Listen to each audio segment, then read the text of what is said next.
Hello everyone and welcome back to Classic Comics. Today I'm reviewing Future State Batman number 3.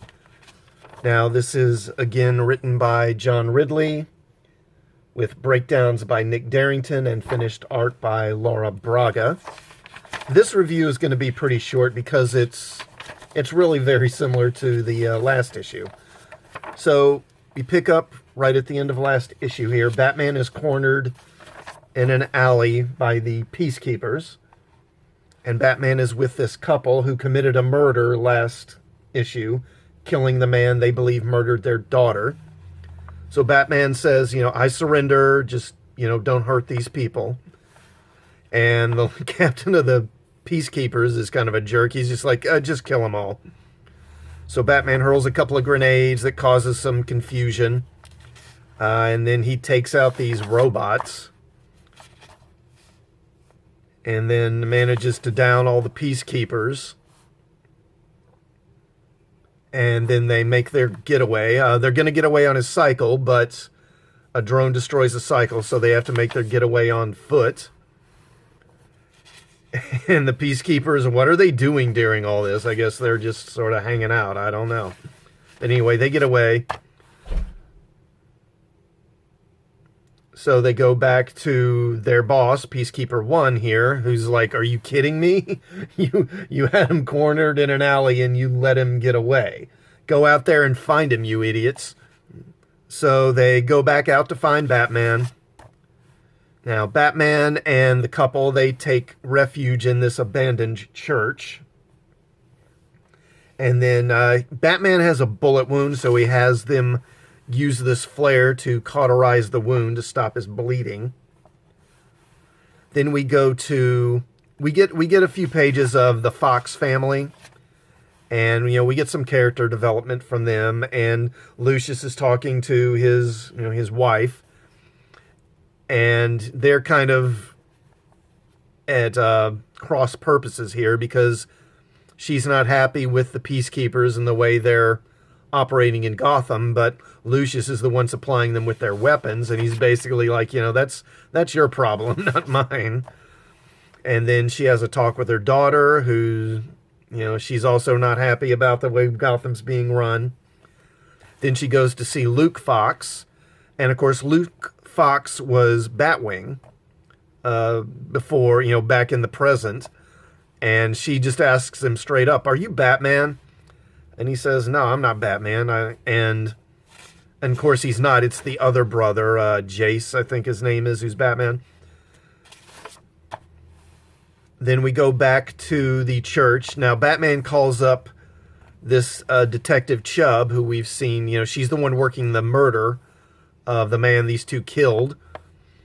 And he says, look, I'm going to call the cops and arrange for you to turn yourselves in. And so he calls Chubb, and she agrees to meet and take them into custody. But the husband, he's like, I'm not going to jail. So he attacks Batman, and he attacks him in that injury, that bullet wound. And, it kind of ends there with him saying, maybe they'll reward me for killing Batman. And, so again, this is pretty much, my review of this is pretty much similar to last issue. It's solid. I'm enjoying it. It's okay. Again, the art is fine, although I did like the art in the first issue where Nick Darrington was doing all the finished art himself instead of having this Laura Braga do the finished art, as I felt like his style just kind of fit it better. But this is good. Now, then we get a backup story with the Outsiders, which picks up again from the story in the first issue. The art by Sumit Kumar is, it's pretty good. The guy's pretty talented. The story, I don't know. I just found the story kind of tedious.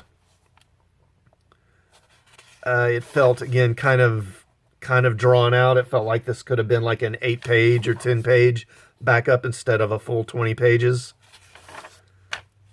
And then again, and I've pointed this out before, so we've got Black Lightning here as this kind of electrical being now. And he was that way in the first issue, but in the second issue, we see him in a prison in Gotham, and he's normal. So it's just, they're obviously, the editors just aren't keeping track of what's going on. And then the final story is Gotham Knights, again, which picks up from the first issue. And the art is pretty good. The art is pretty good. I think it's a little stiff. The artist, who's the artist on this? I forget, but the artwork, the figures are a little stiff, but he certainly puts plenty of detail into his work. And, so overall the art is pretty good. But again, I have a hard time buying this whole premise of all of these Batman villains working together as a team. These people are all supposed to be crazy. They're supposed to be lunatics.